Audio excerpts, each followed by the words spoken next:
Welcome to the latest episode of the Blazing Musket podcast. We are joined this week by Danny Navarro, who is probably better known to most of you as TravelFutbolFan. Danny shares his world-spanning soccer journey experience and helps fans find ways to get to World Cup games and save a lot of money along the way. So for those of you that are planning on taking a title loan out or a second line mortgage on your house to try and afford the World Cup, Danny's here to maybe try and cut down on those monthly payments that you'll have to make to attend the World Cup. So he's here this week to kind of work through the process and why he puts himself through it, and how you might be able to learn from his experience if you decide to put yourself through that process as well. So Danny, we really appreciate you coming on the show. I very quickly lost the ability to understand how one would go about acquiring tickets to the World Cup. It's going to be 40 minutes from my house. That's the case for many people that listen to this show. It's just a couple hours drive from Gillette Stadium, which of course is in Foxborough, Massachusetts, but we're all pretending it's in Boston. So how, you've been to a World Cup before. This one is going to be, it's going to be here in the United States. It's less than a year out. So I mean, how are you feeling at this point? I thought it was going to be easier than getting on a plane to Qatar.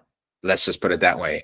Granted, I did fly business class to Qatar. Well, I should say to the United Arab Emirates, then got to Qatar. But the point standing, I thought this was going to be easier. And so, we're 3.5 years later, we are at 38 days left to go. And it just feels, I think for a lot of people, anticlimactic because of the way the ticket rollout process has been on one front. The right to buy controversy on another front, which I've been thrown into the middle of it or in some part of it. And then not talking about the travel part, which is actually the main focus of my channel. I'm a travel channel that just happens to talk about the World Cup. That also happens to talk about travel policy created by the US government, because, we live here in the States, that has become increasingly adversarial towards the international fans. So it's this soup that we're in right now that, quite frankly, has made it much more difficult than I think a lot of people were expecting. Yeah, I mean, to be honest, I think that kind of describes the whole thing pretty well. You just kind of start to look at the situation. Well, it's going to be in the country that I live in. Okay, that should make it a little bit easier for people that live in New England, people that if you live within a couple hours drive of one of the stadiums, or for sure, is the same people for people up in Canada. It's like, oh, okay, well, I know where that stadium is. I've been there before. It's only a couple hours away. This really shouldn't be that hard. All I have to do is just put some money down, acquire a ticket, and then off I go. But it doesn't seem to be quite that simple. But if you could look back at your experience going to the 2022 World Cup in Qatar, what was that? What was that like in terms of getting tickets, making arrangements, getting yourself there, getting to the games? Because I listened to journalists that were over there, and some parts of it were a good experience, and other parts of it were, like crazy. You're just jamming a ton of people into a very small space, and this isn't, all these temporary structures and all this crazy stuff.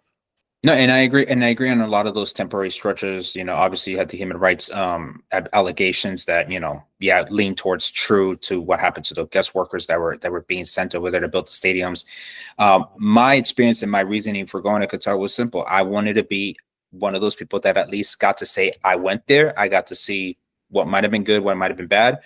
I ended up going to one game, but then I also experienced the World Cup in the United Arab Emirates, which I think a lot of people, I think that's kind of one of the most underwritten stories of that World Cup, is how many people went to neighboring countries as a base camp to then fly into Qatar and fly back out because of the restrictive rules that Qatar had because of COVID.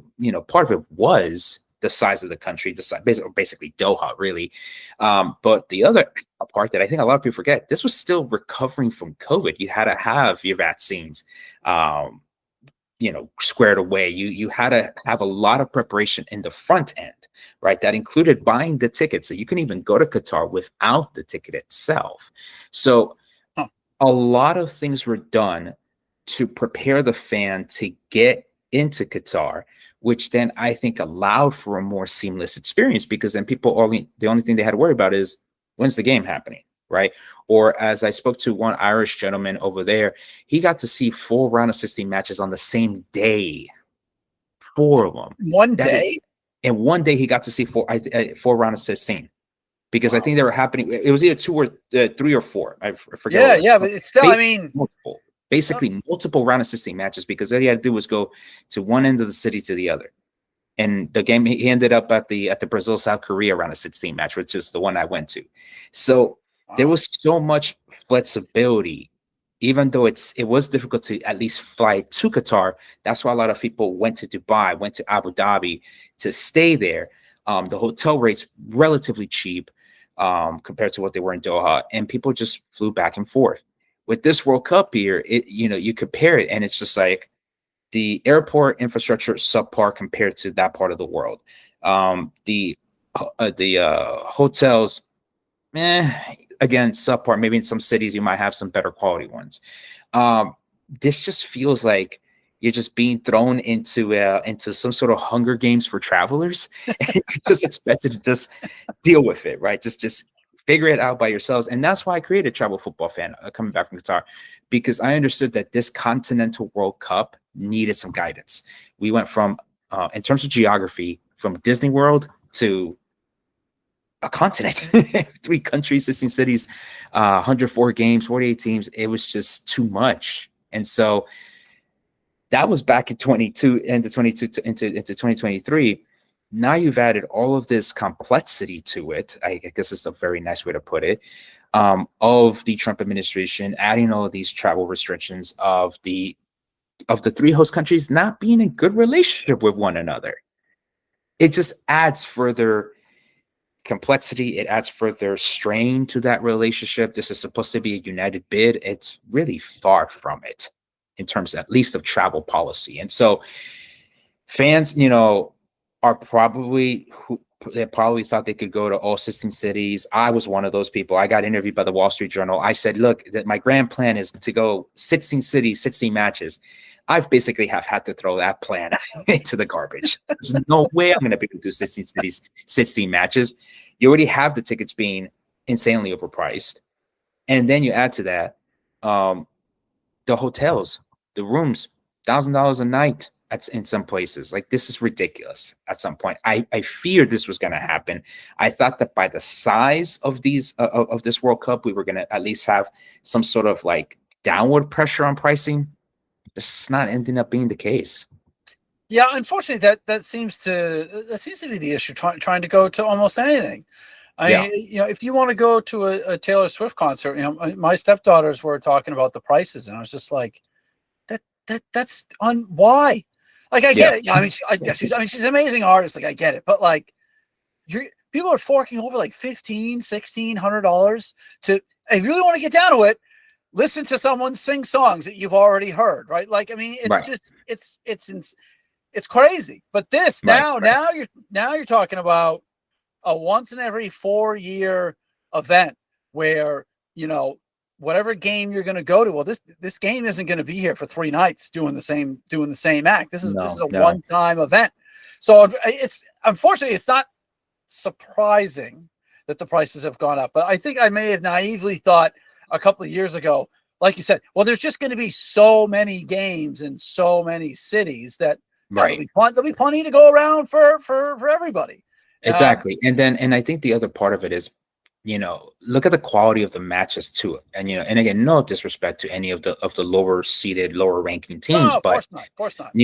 And those are going to be fantastic environments. And some of the best games of the World Cup are those games that are just like the 3 versus the 4 that, just go into a goal fest, 3-2, 4-5-2, whatever scoreline, right? Those are fantastic games. But to charge people hundreds of dollars for that game is absolutely ridiculous. Even for those, to put it in a regional perspective, for those of you that want to go to a game in Gillette Stadium, if I remember the calendar, all of your games are on weekdays. For one thing, I think only one game is on a weekend, and I believe that's the round of 16, if I'm not mistaken. I have to look at the calendar again, but the majority of your games are weekdays. So you're already having to take some time off of work, right, to make the trek out to Foxborough. and then back, right? Like this is at least 2 days off you're taking from work. Unless you're really gonna go in the next day, with little sleep, right? And then to charge that amount just for the tickets, and then this is of course a regional trip, right? So we don't know. We're assuming that regional transit or going by car is going to be, not as expensive. We still don't know pricing for parking. And again, FIFA has been big on about creating these security perimeters. How much parking is there really going to be available for people, which means more stress on the transit. And then concessions, these little things do add up. And I think a lot of people are just they've already kind of baked it in their everyday sports, fandom, that they go to a game, for the Patriots, for the Celtics, whatnot. But I think they're underestimating just how much price gouging could potentially be. We're already seeing it with the tickets, where FIFA basically said, "Oh, they were very adamant." And this was in conversations I had with FIFA. They were very adamant that I would not describe it as dynamic pricing. Instead of that, I would describe it as variable pricing. Because they're like, yeah. That is brilliant, right? It's like they just sat there and just said, all right, what's another word for dynamic? We can't call it dynamic pricing. I think they also said too, it's like, well, the computers aren't going to do it. Like exactly, the computers actual aren't going to do it. Human beings are going to jack the prices up. Like, oh, that makes it. That's much better. That makes so much better. Exactly. Yeah. So the way that they did it is that instead of real-time dynamic pricing, they just basically saw what happened on day one on October 1st. And they were like, no, we need to increase the price tomorrow. Let's not forget waiting for phase 2. We are increasing tomorrow. So the variable pricing just became an excuse of delayed dynamic pricing or light dynamic pricing. And I will spell that LITE to really hammer in the marketing of all this, right? I think that's where FIFA had an opportunity to win American sports fans. All they've done is burn the bridge, dump the tea. Like they've just completely scorched earth this entire any potential goodwill that they could have had from the American sports public. And they've just torched it completely. Are fans still going to go? Of course. Is my, crazy Colombian self wanting to still go to a game? Of course. But I think at some price point, I'm going to have to realistically look at my wife, look at my daughter, and be like, I can't go. Right. Yeah. And that is the terrible part of all this. Yeah. I want to share that experience with them because I am a huge soccer fan. But the fact that I'm having to look at these ticket prices and be like, that's that I have points on Amtrak. That's that I have, miles I can use in other airlines and everything. I can take the Acela from DC to Boston. I'll be there in no time. But it's the fact that I have to spend all this currency, all this, value to go to one game. Yeah. Like you were saying, this is one game that this happens every 4 years. But realistically, when is the World Cup going to come back to the United States with this much bad, stuff that's been going on? Who knows if the U.S. gets another World Cup in 30 years, right? I mean, I know they've been saying 2038, right, because of the recycling of the federations. But realistically, we're leaving such a bad taste for everyone. They might never want to bring back the World Cup to the United States. How terrible is that? Right? At least for the men's, right? At least for the men's. Yeah, it's very. The whole situation is really challenging, and like you said, like the fact that this is supposed to be like a coming together, right? This is supposed to be like a celebration and all that stuff. But, we have, the current president is, if it was up to him, this would only be a 2-country World Cup by the time that next year rolls around. Or it might just be 1-country World Cup for that matter. Yeah, sure. We've got to consolidate around here. We've got to make sure there's all these apparent issues with Canadians all of a sudden. Mexicans and South Americans have been scapegoated since this country started, essentially. Right. So it's kind of hard to sell this whole coming together kind of thing when, the country that sits right in the middle of all three of them as a very, antagonistic, which is probably the nicest word, administration that seems to be hostile to all humans on earth that are not living in America, that were born in America, that are 7th-generation Americans with a particular skin color. Like it's right. It's insane. And for somebody like me, who was very critical of FIFA giving the World Cup to Russia to a certain extent in 2018. Right? I mean, that was essentially just a sport washing opportunity for them. Then Absolutely was. 2022, like, okay, now we're pushing it a little bit more. There's a lot of human rights issues over there. There's no democracy. There's a lot of issues with how women are treated. I mean, there's just LGBTQ community. Yeah, a lot of different issues. Correct. A lot of things you can't be over there, but they got a World Cup anyway. And then we get Johnny Infantino's utterly absurd. I feel this. I feel that. I mean, it's just like. Is this a joke? He's feeling the Benjamins. He's feeling the Benjamins now of all the money that he's making here in the United States. And I think that's kind of part of it too, right? That we as Americans really criticize these two previous World Cups, and rightfully so. Oh, absolutely. Rightfully so. We should criticize everything that those two World Cups were. And even me as being on the ground, I was, the way I approached it was, hey, I'm gonna be respectful to your country. I am a guest in your country. I'm gonna go and witness things by myself. I have a Latino perspective, as a U.S. Latino perspective on things. So it's like, okay, I can see what you're saying here, but maybe I don't agree with this. And I've been to the Middle East, or at least to the Emirates several times before, that I understand how that culture is changing, albeit maybe slowly to some people. But like I see the dynamics going on there, right? Then we come here to this World Cup, and it almost seems like, oh, we're just going to just ignore the fact, like you said, that this administration is being antagonistic towards the foreign travelers wanting to come here. But then even to its own people here domestically, as much as, I don't know what people's opinions on immigration are, but let's just put it like this. When the Supreme Court says that you can use Spanish as a pretext to check someone's immigration status, there is a problem. Like, there is a problem, because you're just basically singling out the second biggest language spoken in the United States, period. Over, I believe it's 50 million, if not more, people in the United States speak Spanish either as a first language or second language. Well, my first language happened to be Spanish. I ended up going through ESOL class in the 2nd and 3rd grade to learn English. And what do you know? During college, I got an A in my English class. I was the best English student in college. So I have to say all this to provide this context of how, like you said, how adversarial this administration has been to this spirit of the World Cup. And before, let's say we provide more criticism to them, I was very critical of the Biden administration too, for their inability to foresee what was potentially going to happen.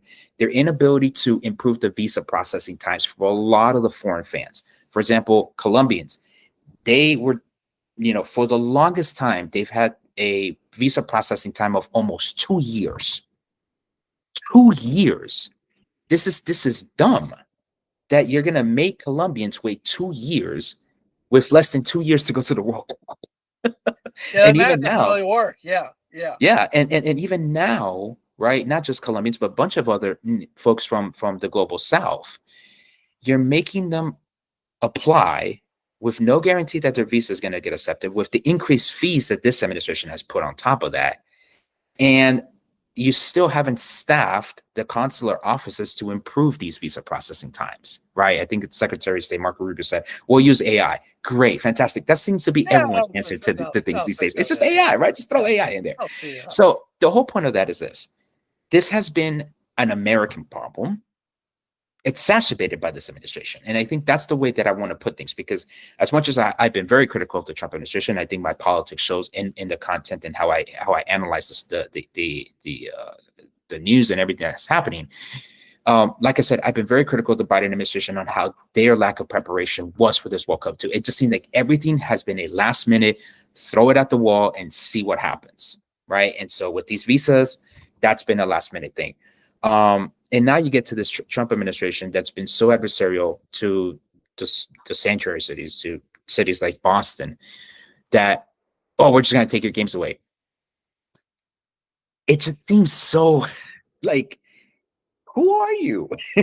and not only who are you to the Trump administration, but for FIFA to just, I don't think they've bent the knee. This is, in my opinion, political theater. I mean, no one's getting their games removed, because I feel like Boston would have every right, and the Kraft family would have every right to sue the living crap out of FIFA of their hundreds of millions of dollars that they would miss out on the World Cup. I can't see. I can't see FIFA going along with this. I think Infantino just will just kiss the ass of whoever's Mhm. asses need to be kissed, and that's what he does. Oh, you want to hold on to the World Cup trophy? Oh yeah, no problem. Yeah, Exactly.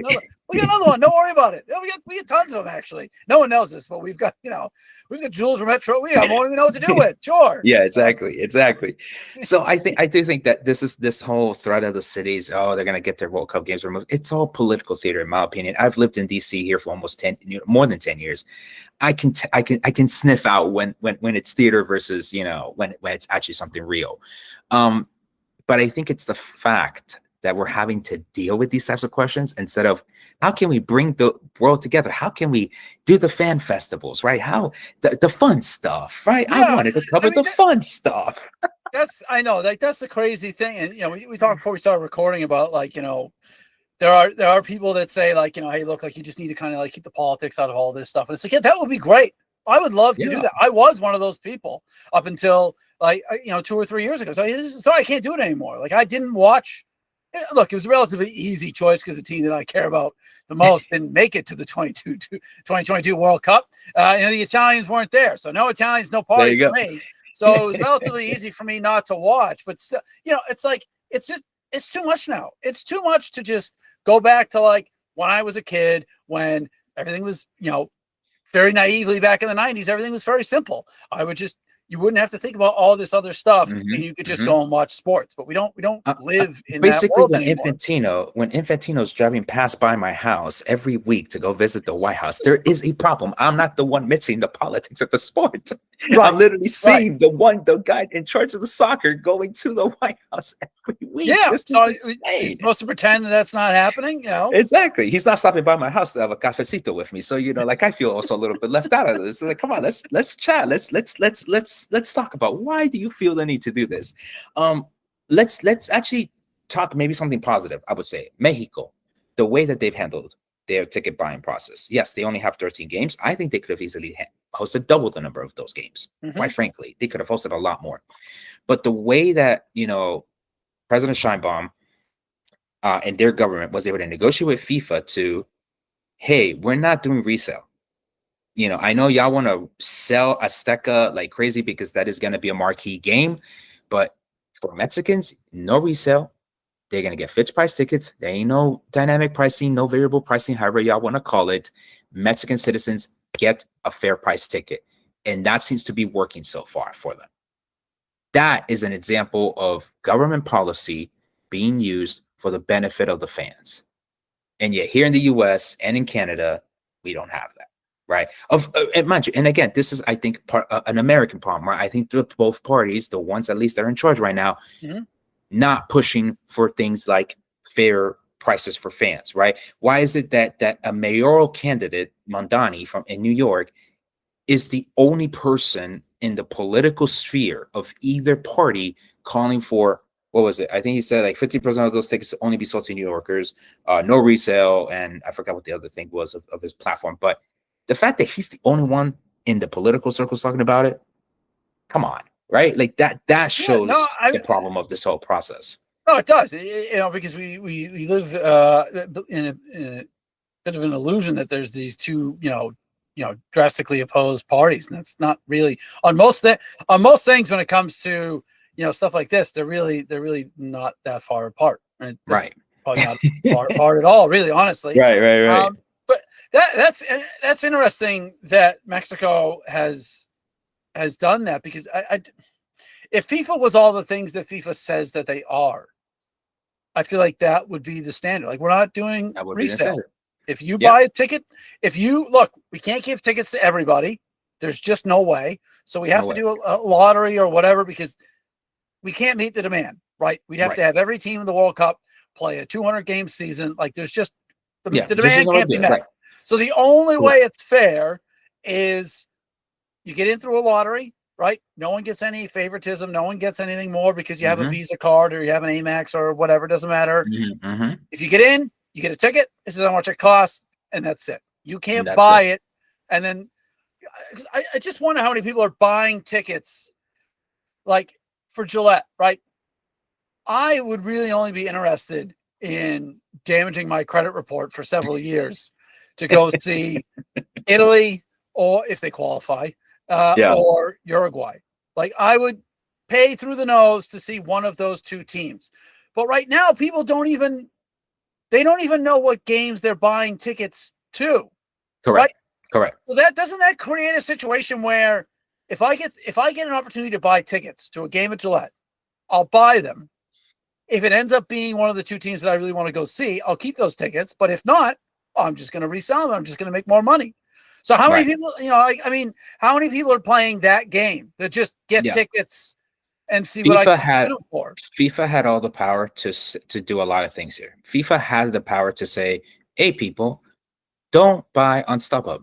They had the power to do that. They have the brand. I talked to one of their government relations people in 2024, October, at a sports diplomacy conference that they hosted here at the Spanish Embassy. And I voiced this concern. When are you guys going to start telling people not to buy from StubHub, from these other third-party websites? They had all the power to do that. They didn't even have to sue them. They just said, look, all you're doing is buying direct on FIFA. There will be no resale. You will buy fixed price. We will tell you where you sit. Do not buy from anyone else because they're all fake. They had the power to do that. They have the money. They have the attorneys. They brought all their attorneys to Miami. I know where that office is in Coral Gables. I'm from Miami. They brought everybody, and they did none of that. They said, oh, but in America, they do resale, so we'll do the resale.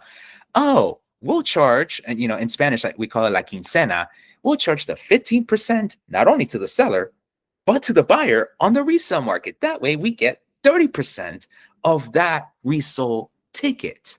Oh, yeah, can you talk about that for a second? Because my political leanings as a socialist, my head almost exploded when I why not just make it 100%? Tell you what, you want to resell your tickets? I'll tell you, you're going to pay 100%. You're going to pay 100%. Yeah. We get 200%, and then you got sort of. You guys figure it out. Yeah, you guys figure it out. I mean, why stop at 15? It just almost kind of it almost kind of made it so easy for me to use the cultural slang in Spanish for it. Like everyone knows, they're charging the 50% that any corrupt official will charge towards any sort of contract that they're doing. Here's the other part. I'm actually looking right now at the seating chart for, well, they call it Boston Stadium, right? Because famous, yes, yeah. The Category 4 tickets, those elusive Category 4 tickets, the most exclusive World Cup $60 tickets, Section 323, Section 318, and maybe the last two top highest rows of Sections 338, 339, 340, 301, 302, 303 for $60. But no one is going to this World Cup for $60. I called it months ago. I said there will not be a Category 4. Then they ended up surprising me with the Category 4. Then I was like, yeah, but are you really going to go to the World Cup for $60? No, you're not. Because what happened? The second those $60 tickets appeared, they got bought up, and then they were getting resold for $1,000. $1,000? $1,000 is what we were seeing in the resale. Stadium? I've never been to Gillette, and I'll be honest, I'm not a fan of the Patriots. I'm from Miami, so I am in the proverbial Dolphins hell that I'm in. So I will never go to Gillette, I guess, in that respect, unless Colombia happens to play there. But the fact that you are reselling a $60 ticket for $1,000 sums up the entire problem with this process. FIFA could have easily said, you're not allowed to resell the $60 tickets because the whole point of the Category 4 is to make it accessible to whoever got the chance to get that ticket. Again, FIFA has all the power. The World Cup is for everybody. Right. FIFA has the power to do all these things. They are choosing not to. They're choosing not to. And that would be one of the biggest criticisms of this World Cup. FIFA came in, saw money signs in their eyes, and said, we're getting our bag. And that's it. We don't care about the deportations. We don't care about how Trump is destroying American democracy. We don't, quite frankly, care of anything that's going on in the United States. How can we get our bag? That's it. Yeah. If they would be honest about it, that'd be great. At least we would know. Yeah. Just come out and say, hey, this is what we do, right? We run one of these things every 4 years. We invented the Club World Cup that nobody wanted, try and make some more money off of that as well. Exactly. We haven't even talked about that. Oh my God. Oh my goodness. All right. So let's pretend for a moment that you are prepared to Mm-hmm. do whatever you have to do. Sell your car, mortgage your house, tell your kids they're not going to college. Let's assume that you're either in the country or by some, stroke of good fortune, you find a way to get into the country. Right. What has transpired with the ticket process so far? So there was an original, I think you talked about it earlier, like you didn't actually get a ticket. This was like an opportunity to get a ticket. So how has it gone so far? And then when we get to the point of knowing who's playing who, like, will there be any tickets left to buy when I might be able to say, oh, by some miracle of God, Italy has qualified for the World Cup, and a second and they're playing in Gillette, and they're playing in Gillette, and a third miracle has occurred, and they're playing Uruguay, and I will now sell whatever I have to sell out of my body to go to this game. Right. What is it going to look like then? Like when we actually know who's playing who and where, are there going to be any tickets left to buy? Yes. So the short answer is yes. So here's where we're at. Okay. So and let's start integrating the travel. Let's start integrating all these things together. Phase 1 got done. So that is over. We're not waiting for no more emails. I got a rejection email. Cool. Okay. You can apply for phase 2, which again is another blind sale. We don't know which teams are playing in for that particular game, starting October 27th to October 31st. If you remember the sign-up process on September 10th for the Visa pre-sale draw, it was a mess to say the least, right? Website crash and everything. So you do not need to apply the second it opens on October 27th. Save yourselves the headache and just wait, right? You have 5 days, October 27th to the 31st. Probably don't do it on Halloween night because the kids are going to be, asking for trick-or-treats, the entire time. You have that full week. Cool. Phase 2, sometime around mid-November, probably after the World Cup qualifiers end, is when we'll probably have the email process again. You'll get an email saying, hey, you got selected. You'll buy tickets at this time point. It will probably end before December 5th when the actual draw happens. Now, from what I've been hearing, because I've been wanting to do a World Cup draw special watch-along, kind of like a Manny cast, that's what I want. I'm still planning to do that. But what I'm hearing is that on December 5th, we are only going to know the groups. So say, for example, USA's group, right? Group D, throw in there Morocco, Japan, and Cabo Verde, right? But we will not know who will play the USA first, second, or third. We will not know maybe for that one, yes, we will, because that's you could tell who's playing who at that point. But for, say, a Group C, we will not know if Brazil is playing Switzerland on this date in this city on December 5th. They're going to have a workshop here in D.C. over that weekend to decide the schedule as it goes for that particular group. And then in the week of, what would that be, December 8th through the 12th is when we will know the entire full schedule. A workshop? Yes. It's kind of like fantasy. It's going like a fantasy draft. It's like, yeah. Who's going to be in this? We know Brazil, Switzerland. What is this? I'm trying to think of all the teams. Ecuador and DR Congo. We know that's the group. Who's playing who first? Just throw the stickers at the wall and see who plays first, who plays second. That is what I'm hearing. It's kind of like the rumor mill going on. Yeah. So between December 8th and 12th is when you will know when the groups will be organized. Oh, apologies right here from my baby's decided to cry. But what is this? So that week we're gonna know the matchups. Okay. But phase 3, which is the first phase that you can start buying tickets to the actual games that now you know the date, the stadium, and everything, that will happen sometime mid-December, right before Christmas, probably with increased prices, ready to destroy your bank account for your kids, if you have kids, or for that someone special, or for yourself to say, you know what, I'm going to treat myself this Christmas to a World Cup ticket worth triple the price than it started back in September. Wow. That is the process that we're in right now. And there's a 4th phase later on for last minute sales, right? Let's worry about that in 2026 at that point. 4. Oh my God. That's incredible. Yeah. So that's where we're at. Incredible. Okay. This Christmas, apart from the fact that we have a government shutdown here affecting not only my household, but also a lot of people here in DC. Now we're also going to go ahead and sell the most expensive World Cup tickets ever right in time for the holidays. I mean, it is, it's a tough time of the year, right? If you're, if you celebrate Christmas, if you celebrate Hanukkah, or whatever it is that you celebrate. I mean, there's Any a lot of the going holidays, on. right? There's a lot going on that time of the year, and that's, that is when my savings and bank account situation gets as bleak as it gets, and then I just don't do anything for 3 months in the winter. And again, and that's just the tickets. That 8th through the 12th. Once we know the entire group, you probably have about a week at most to book all your travel before it's all gone. And that might even be too much time. Let's be realistic about that. Because right now, if you look at the hotel situation, for example, in Vancouver, almost all the hotel rooms are either not sold out, they're blocked out because there's a lot of travel agencies. All those groups are, they've put in their room blocks and everything. Cool, that's part of the business.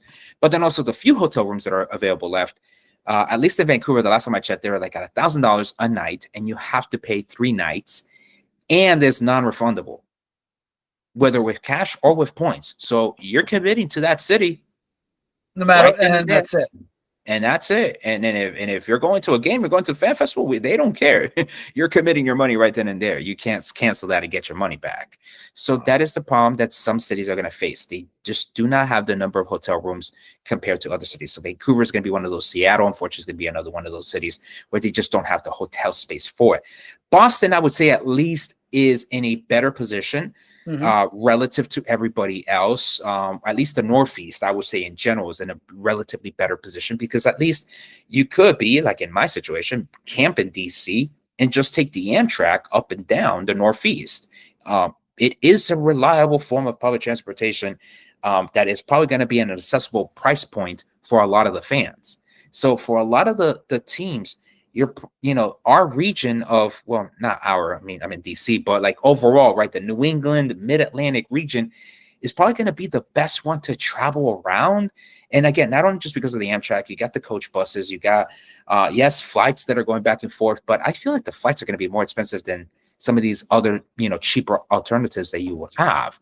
Sure. And you can stay basically anywhere from, all the way down to Richmond, Virginia, almost. You could take, the Amtrak all the way up if you wanted to, all the way up to Portland, Maine, probably. And so that entire region is going to benefit in a way that I think other regions just aren't, or they're going to have a better, easier time managing these, the expected crowds that are hoping that we'll be able to make it to the World Cup, because at least we will have more tourism infrastructure in place to be able to host all these people. Other cities, they're going to have a much more difficult time. Yeah, that's kind of what I've heard, is that the infrastructure is just going to be overloaded. There's going to be, too many people in hotels, too many people trying to fly in, trying to get, a lot of these cities are not really super accessible without a car. Like Foxborough actually is a good example. Like, Foxborough is not easy to get to unless you are driving a car. Like they'll run the commuter rail down there like they do for Patriots games and for concerts and that sort of thing. But yeah, it's just it's a pretty crazy situation. Yeah. And to expect foreign fans to just come in and just also rent cars is also naive, if not stupid. If you're a foreign fan, like, how are you supposed to figure all this stuff out? Like, yeah. And for example, in other cities like Miami, my hometown, Hard Rock Stadium is nowhere near the beach. It is impossible to get to by public transportation because there is no public transportation to Hard Rock. And if they're going to limit the parking there, again, because of these security perimeters, how are people going to get there? And more importantly, how are they going to get out, especially if these are night games? There was reporting by The Athletic. People sent me their stories of them nearly taking 2 hours just to get out of the stadium area. So I know this from personal experience and from the stories that have been shared that is not an easy stadium to get in or much less out of. I think there's nothing around Field, it, right? Yeah, there's nothing around it. There's absolutely nothing around it. It's there's a residential area, sure, right? But that's it. There's no hotels. There's no supporting tourism infrastructure to help bring fans in and out. Lumen Field in Seattle, probably the best one. But again, lack of hotels. So it's kind of like, yes, Lumen Field's in the middle downtown. It's right then and there, but not that many hotels in comparison to what they probably could have. So you're probably going to be seeing a World Cup where it is going to be very, how would I call it, regionalized or city state like, where a lot of the fans going to these games are probably going to be from that specific region. I'm not so bullish anymore about fans like myself. They're going to be able to go, be like a wandering soccer fan, right, throughout a World Cup, being able to city hop all these cities. Like I said earlier in the show, I thought I was going to do 16 cities, 16 matches. Not going to happen.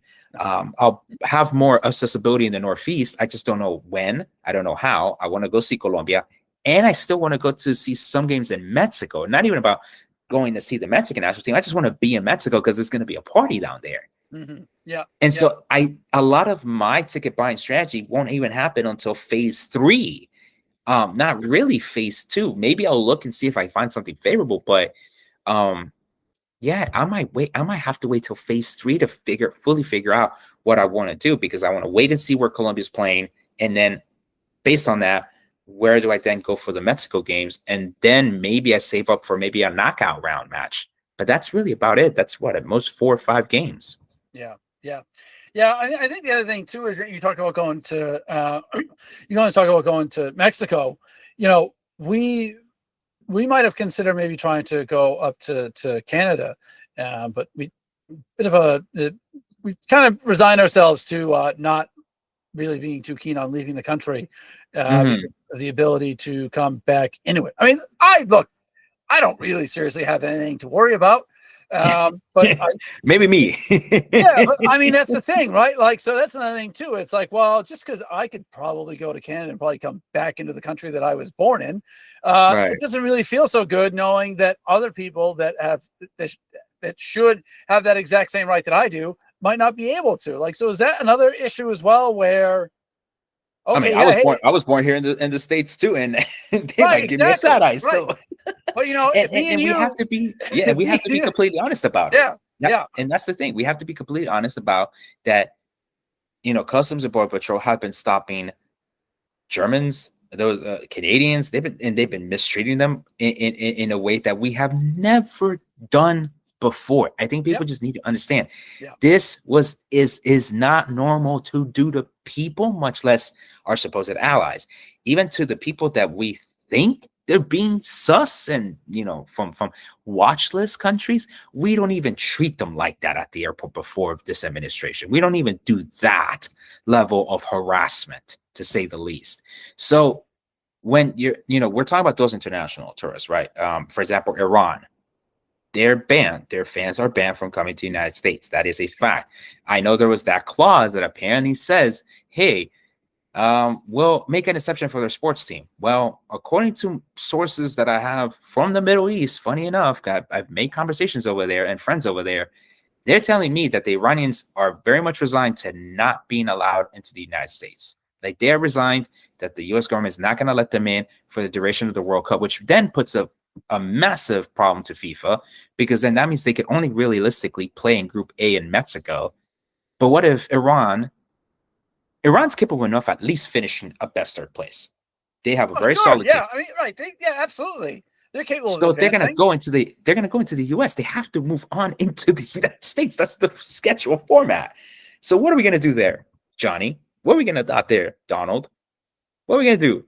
Are we seriously going to tell them, hey, you can't cross over the Mexican border? You're going to have to right. That would be absolutely ridiculous that a World Cup could possibly get shattered, rigged, tilted by a political decision. Yeah. And I think that maybe at that point people will realize, oh, that's how politics is spits. Maybe. But that's the concern, right?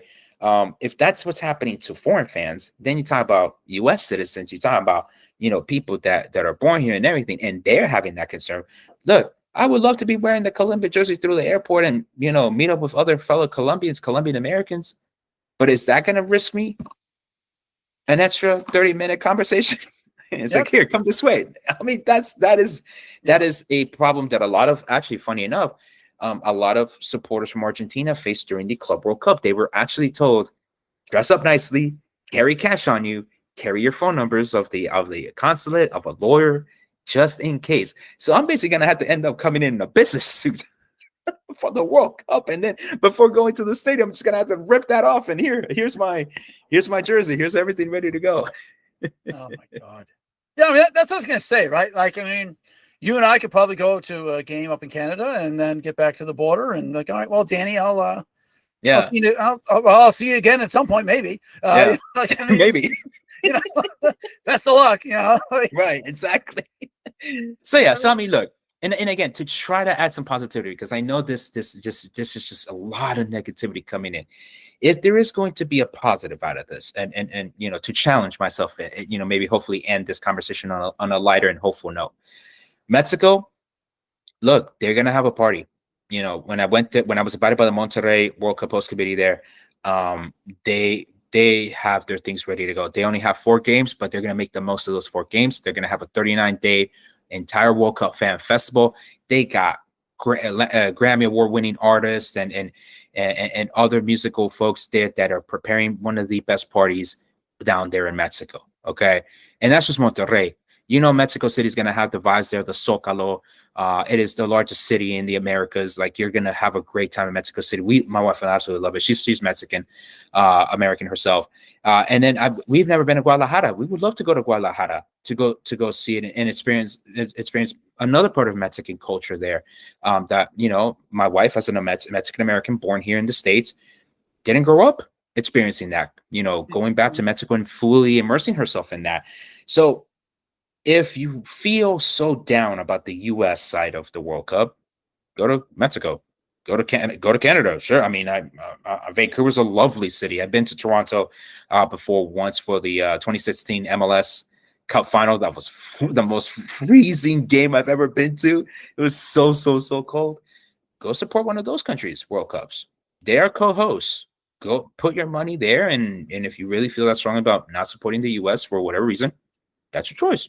Right? Do that. There are other ways to enjoy the World Cup, build community, support the teams and the fans that you want to support, and speak up for one another, right? Because I think it is sad that, for the amount of criticism that we laid towards Qatar, towards Russia, and these other tournaments, and a lot of people that were giving that criticism have been so silent about what is going on in the United States. And a lot of us that are dealing with those issues as a community, as an individual, we feel abandoned by that. We feel that, hey, where are you now? Right? So build a community, support the teams in the way that you can. Don't take out that loan. Don't do it, man. Don't max out your credit cards. Please don't.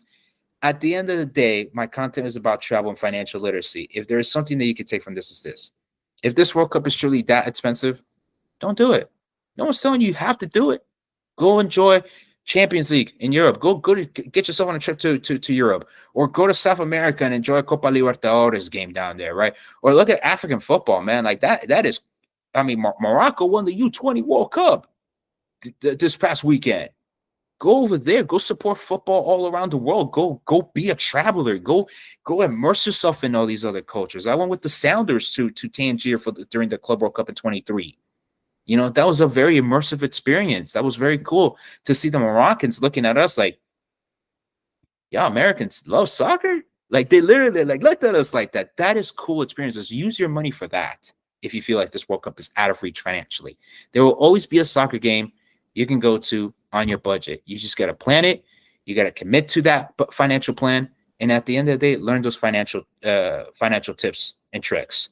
Save money in a higher savings account, make a budget, and you're going to end up learning skills that are going to transcend the World Cup. That's going to transcend soccer. So if that is the legacy that I can leave for this tournament with the coverage that I've done for this World Cup, that would be great. And hopefully, granted, we just got news today that the 2031 Women's World Cup is going to be hosted in 4 countries: USA, Mexico, Costa Rica, and Jamaica.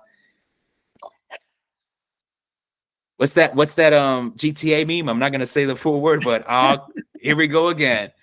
I feel that's what's gonna happen 2031. And again, I'm gonna be 6 years older. My daughter, hope she'll be 6 years old.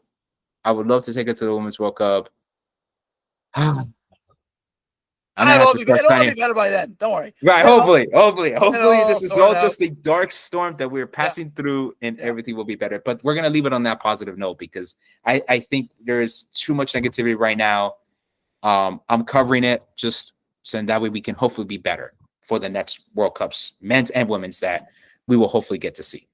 No, absolutely, Danny. That is a great way to leave it. And I think that we've discovered, ourselves this year, going to smaller venues, going to USL games, that it doesn't have to be, you don't have to be at or watching, the biggest, most glamorized, most talked about soccer to go out and enjoy yourself and have a good time. So definitely a really, really good message to end on.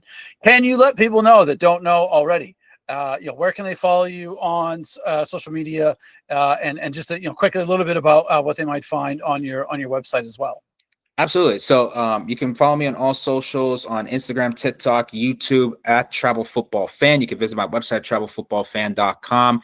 If you wish to go ahead and sign up for a consultation with me, if you want to talk over your travel plans for next summer, and at this point, maybe even beyond that, go check out some of the travel deals and merch deals that I've been able to get with some folks as well. And if you have been following me, or you see all the content that I have produced, and you find it really valuable for you, consider buying me a coffee. I am a big fan of coffee. So, I'm Colombian. That's kind of a thing for us. You can buy me a coffee at buymeacoffee.com/TravelFutbolFan. Whatever amount you wish to give me, I would greatly appreciate it, especially now more so that I am now a newborn father. So, I'm going to need a lot more coffee to keep me going, not only for the World Cup, but for this new journey of fatherhood that I'm taking into. So, yeah, that's how you can go ahead and best support my work. Excellent. Danny, thanks again. We'll definitely have to have you back on as we get closer to, and maybe even after the World Cup, so you can update us on your experience and let us know how that all goes. Absolutely. Thank you so much.